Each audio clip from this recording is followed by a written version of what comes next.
We want to start with a critically important issue on the world stage, one that a lot of people hear about, but maybe don't hear anything beyond just the skin deep reporting. Well, we're going to go a little bit deeper than that, and that is the ongoing situation in the Democratic Republic of Congo and involving some of their neighbors, in particular Rwanda. And we are very, very honored to be joined here on the show once again by Kambale Musavuli, who is an analyst with the Center for Research on Congo-Kinshasa. As always, Kambale, thanks so much for being here with us. Thank you always. Well, I want to start with the sort of headline story that people are talking about, and that is the sentencing of former president of the Congo, Joseph Kabila, to death, being sentenced to death by a court in the DRC, although, of course, we don't know where he is, but not in judicial custody. But nonetheless, I think an interesting commentary on everything that's going on there. I guess I want to ask you, the sort of proximate cause of this is that he's a part of a scheme involving Rwanda to try to essentially overthrow the government there in DRC. I wonder how you evaluate those claims and whether or not you think, or what you think this represents in terms of the judicial system in the DRC levying this charge now. The situation with Joseph Kabila sentencing that's just been delivered is a path for accountability that many Congolese want, but I want us to dig much deeper. The reason why he's being sentenced is because of his visit to the eastern part of the DRC, where it's rebel control. And while he was there, and even before he arrived, he made comments such as that the M23 have legitimate claim, the Congolese government has to actually listen to, which is very bizarre because he's been quite silent for quite some time, and that when he appears in the rebel control area where Congolese have died in thousands for the past year, and no accountability for his action. So the Congolese government chose to pursue him. Congolese have been calling for, not because of what he did with the M23, but for many other crimes that he's committed. But my concern is the selective justice of the Congolese justice system now.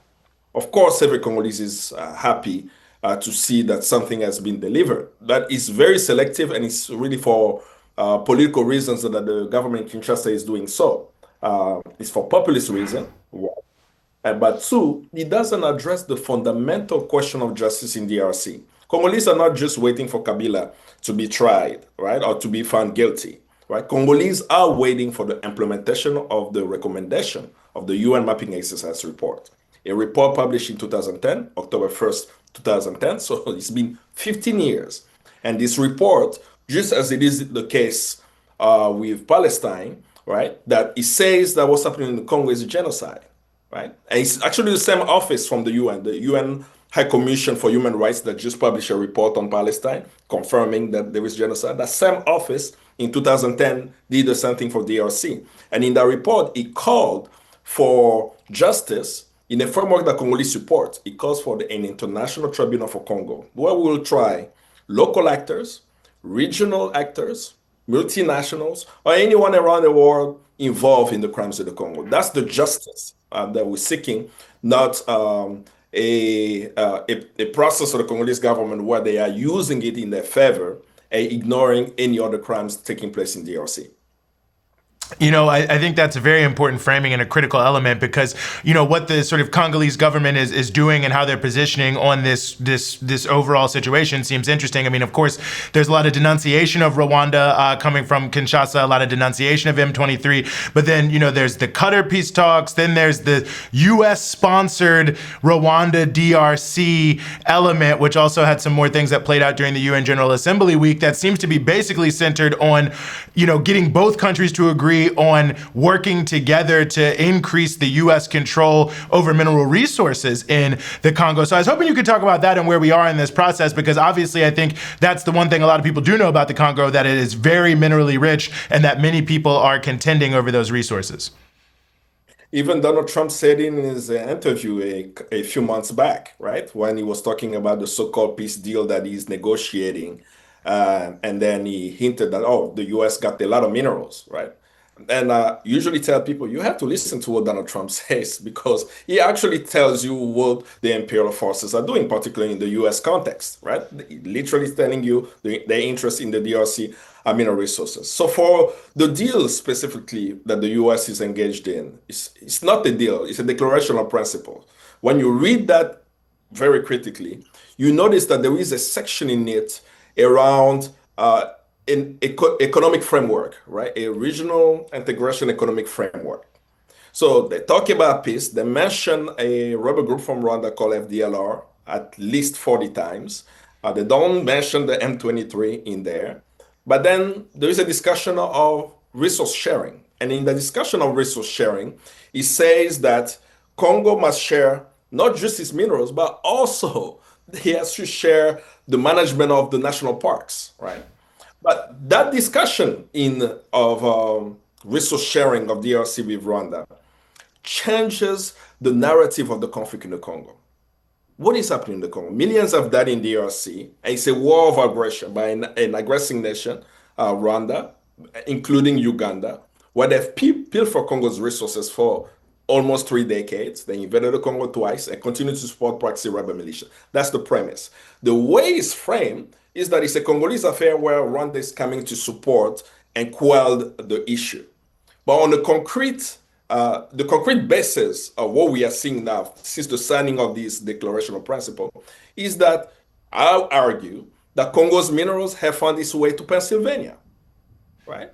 And we just found out 2 days ago, right, that there is a company, an American company called GTP, Global Tungsten and Powder Company, based out of Rwanda, Pennsylvania, where they've pretty much put out even a photo showing that they receive tungsten from Rwanda directly to Pennsylvania, their first shipment. So they're doing it even in the open. But why am I saying that this is DRC's mineral, right? The Rwandan company, Trinity Metals, saying that this mineral is coming from a mine called Nyaka Bingo, if I'm not mistaken. And this mineral transited through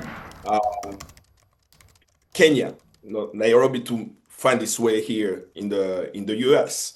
So when you look at now who is involved, you see a statement from Traxys. Traxys is a company where this year, Global Witness published a report in 2025 showing that the minerals that Traxys has came from the M23 rebel control with the evidence that they have, right? And it's already also been documented that mines in Rwanda get minerals from DRC mixed and being sold as Rwandan minerals. So when we know that Rwanda does not have the volume of minerals that they are selling to the world, and openly countries such as Austria, countries like the United States, are openly getting minerals and taking pictures showing the world we got minerals from Rwanda, when they know that there is a high probability that this come from DRC, it tells me that the deal that Trump has negotiated is really to legitimize the pilfering of Congo's resources. Why? Because right now there is a competition between the United States and China for control of critical minerals. The US knows it. They know they do not have control of critical minerals in the world. China controls most of the critical minerals in the world, particularly in DRC. 80% of critical minerals in DRC transit through China now. And what they are trying to do is create a new supply chain. With the Rwandan deal, we see already minerals flying into Pennsylvania, right? GTP has the mineral. Through the south of the Congo with the Lobito corridor, it's the same process where you have American billionaire Friedland with his company Ivanhoe Mining, where they are getting Congo's cobalt from the Katanga province all the way to the port in Baltimore. So we know the companies, we know who's making money, but in the context of the Congolese, no matter what deals they're signing, we are still dying. At least 7,000 people have died in DRC since January. We still have reports of Congolese being abducted by the M23, forced into the rebel force to fight the Congolese military. We are still seeing activists, anyone who will dare speak up in Goma or Bukavu, areas controlled by the M23, being killed, being tortured. Videos, messages are coming from the people on the ground. So for us, our fight continues. We're not going to wait for a peace deal in Doha. We're not going to wait for a peace deal in Washington, D.C. Patrice Lumumba already told us that it's not going to come from Paris, Brussels, Washington. The change in the Congo is going to come from the sons and daughters and the free and liberated people around the world at the side of the Congolese fighting to transform their country.